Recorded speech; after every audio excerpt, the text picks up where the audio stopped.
मैं आपको बता दूं कि गर्दनीबाग का इलाका है जहां पे सारे लोग प्रदर्शन करते हैं। यहाँ पे देखिए ERSS डायल 112 पूर्व सैनिक चालक संघ, ये लोग अपनी मांगों को लेके इस तरीके से गर्दनीबाग वाले इलाके में बैठे हुए हैं और इनकी अहम कुछ मांगे हैं जिसको लेके ये लोग बैठे हुए हैं। लगातार देखिए मांगे, आपको बता दूं कि वेतन बढ़ोतरी है, राज्यकर्मी का दर्जा दिया जाए, समान काम समान वेतन का लाभ, सभी प्रकार के समान भत्ता दिया जाए, नियुक्ति पत्र तथा पहचान पत्र दिया जाए, 60 साल तक सेवा बढ़ोतरी, साप्ताहिक अवकाश मतलब छुट्टी, वीकली लीव, ERSS चालक दल एसोसिएशन बनाने की अनुमति दी जाए, चालक के साथ दुर्घटना होने पे उचित मुआवजा का प्रावधान होना चाहिए।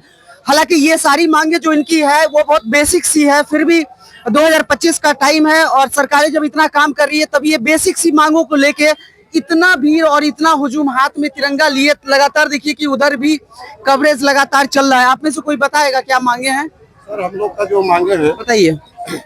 देख सकते हैं कि जितने भी संविदा कर्मी था बिहार में, सबका एक अच्छा स्टैंडर्ड प्लस का वेतन दिया गया।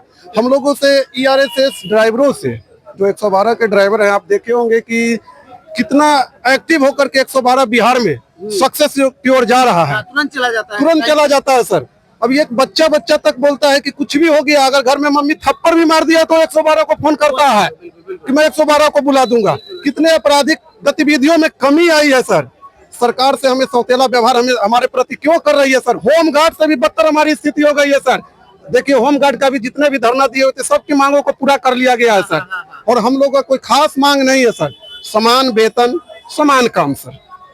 हम लोग का जैसे सर कुछ डिस्ट्रिक्टों में 112 के ड्राइवरों को आई कार्ड तक इशू नहीं दिया गया, यानी कि हमें कोई पहचान ही नहीं है कि मैं कहाँ काम कर रहा हूँ सर। एक सिक्योरिटी गार्ड की नौकरी जो करता है, ATM पे खड़ा रहता है, उसको एक आइडेंटिटी दिया जाता है कि SIS का गार्ड है, ये इसका गार्ड है, ये उसका गार्ड है। और हम लोग पुलिस में सर यूनिफॉर्म पहने हुए 112 का बिल्ला लगाए हुए, लेकिन हमारे पास खोजिएगा तो कोई पहचान भी नहीं है कि मैं बिहार पुलिस 112 का हूँ सर। मतलब कोई अगर आपको रात बिरात अगर आपसे पूछ दे कि अगर आप पुलिस महकमे में हैं, काम कर रहे हैं, प्रशासनिक सेवा दे रहे हैं, तो आपके पास आई कार्ड भी नहीं है सत्यापित करने के लिए कि आप ओरिजिनल है या डुप्लीकेट हैं?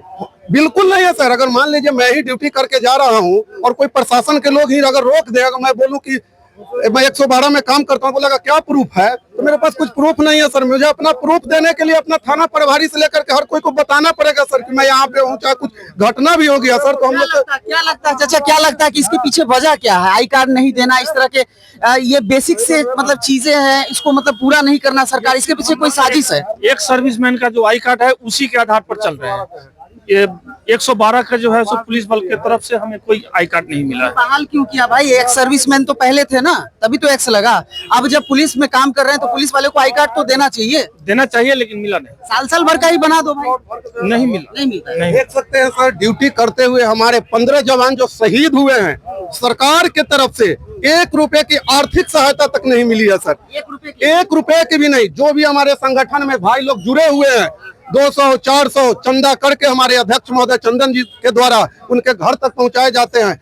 आप देख सकते हैं यहाँ वीर नारियां भी आई हुई है हम लोग के समर्थन में। वो देखिए सर लिस्ट 112 का, वो देख सकते हैं सर 112 में काम करते हुए लोग जो शहीद हुए हैं वहाँ पे। थोड़ा बुजुर्ग कीजिए तो देखिए, वो जो आपके विजुअल में तस्वीर दिख रही होगी, ये गणमान्य व्यक्ति लोग काम करते हुए शहीद हुए। जैसा कि हमें यहाँ जानकारी प्राप्त हो रही है कि इनको 1 रुपया का वही जो राशि है वो सरकार के द्वारा अनुदान के रूप में या कह ले कि सहायता के रूप में इनको प्राप्त नहीं हुआ, जो कि सुनने में भी बहुत खराब लग रहा है जी। अब देखिए, अगर हम लोग ड्यूटी के दौरान जाते हैं, जो भी आपराधिक तत्व के लोग हैं यूनिफॉर्म पहन रखे हैं सर, वो ये तो नहीं पहचानेगा कि संविदा कर्मी है, इसको गोली नहीं मारो। बिल्कुल सर। तो हम लोग को क्या सर सुरक्षा है, क्या इंश्योरेंस है? अगर हम लोग मर जाएं तो हमारे बच्चे दर्द धनकते रह जाएं। जैसे आप देख सकते हैं कि महिला जो आई हुई है रो रही है हमारे स्टेजों पर आकर के सर, रो रही है, वो चली गई आके रो रही है सर कि हमारे घर वाले कोई साथ नहीं दे रहे हैं, कोई सरकार हमारे वो नहीं दे रहा। कल तो मेरे साथ भी यही घटना हो सकता है सर, परिवार के साथ भी ये चीज मेरे साथ। अगर मैं मर जाता हूँ तो कल मेरे बच्चों को कौन देखेगा सर? लेकिन एक बात बताइए, आज से आप लोग धरना प्रदर्शन में बैठे? बिल्कुल सर जी सर, आज से 5 दिवसीय सब 5 दिवसीय 5 दिन तक बैठे जी। अच्छा, ये इस तरह का जो चीज हो रहा है, ये बेसिक सा आधारभूत ये सब सुविधा होना चाहिए। और सरकार कह रही है कि बिहार बहुत आगे बढ़ रहा है, इंफ्रास्ट्रक्चर हो रहा है वगैरह वगैरह, एनडीए की सरकार है। खैर सरकार और राजनीति नहीं होना चाहिए, लेकिन ये तो आधारभूत चीज है ना, पूरा करने में सरकार को बहुत ज्यादा पब्लिक भी आजकल मैंने थाना पे नहीं जाना चाहता है। टैक्सी 112 पे फोन करता है, 112 क्विक एक्शन करती है। डॉक्टर, प्रशासनिक विभाग, रेलवे और इस तरह की जो है चीजें, ये अगर लचर हो जाएगी पूरा सिस्टम कोलैप्स हो जाता है। हम लेस हो गए। जी सर। आप लोग क्या बोलेगा सरकार से? नीतीश कुमार जी को आप लोग बड़ा मानते हैं, युग पुरुष बोलते हैं, विकास पुरुष बोलते हैं, बहुत मानते हैं, लेकिन सब लोग मानते हैं मतलब बिहार खुद में। हम लोग का बहुत सराहा है सर जी कि हमारा 112 बहुत अच्छा काम कर रहा है। हाँ। और उसके वजह से हमारे जितने भी क्राइम है बहुत कम हो गया। मतलब आप ही लोग के साथ अच्छा काम नहीं हो रहा है? नहीं, हमारे साथ नहीं हो रहा है। आपके द्वारा अच्छा काम किया जा रहा है, आपके लिए अच्छा काम नहीं किया जा रहा है? नहीं किया जा रहा है। और कोई हम लोग का बड़ी मांग नहीं है, बिल्कुल छोटी सी मांग है, हाँ, जो अगर चाहे तो कर सकते हैं, लेकिन वो कर नहीं रहे हैं। कर नहीं रहे। क्या वजह लगता है, क्यों नहीं कर रहे हैं? अब पता नहीं क्यों कर नहीं रहे हैं। मतलब सरकार को आदत पड़ गई है, जब तक धरना पे बैठिए नहीं, भूखे आमरण अनशन नहीं कीजिए, 1-2 आदमी हॉस्पिटलाइज नहीं हुए तब तक काम ही नहीं करेंगे। नहीं करेंगे। जैसे देखिए होमगार्ड के अभी कर दिए उनका।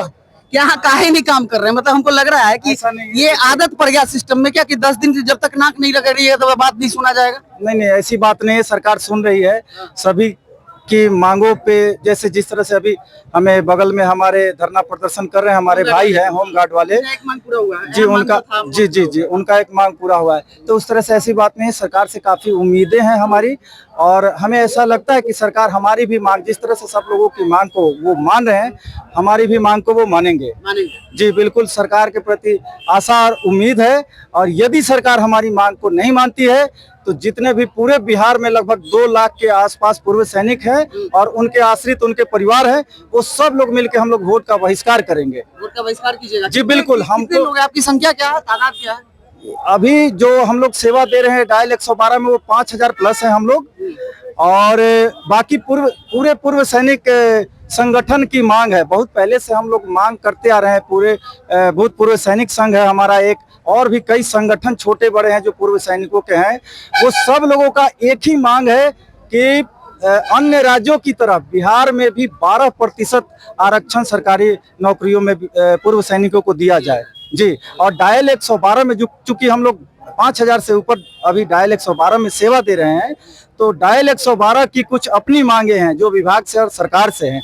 जिस तरह से हम लोगों का अभी तक कोई बीमा लाभ नहीं मिल रहा है हमारे 15। जी बिल्कुल, जी मांगे थी, मैंने पढ़ा था। जी, अब सरकार से अंतिम सवाल क्या रहेगा? आपकी मांगों को अगर इलेक्शन से पूरा नहीं करती है तो आप लोग वोट का बहिष्कार करेंगे? देखिए, ये कोई इलेक्शन का मुद्दा नहीं है। हम पहले भी कई बार धरना प्रदर्शन कर चुके हैं और सरकार तक अपनी बात पहुंचाने की कोशिश किए हैं, लिखित पत्र के द्वारा।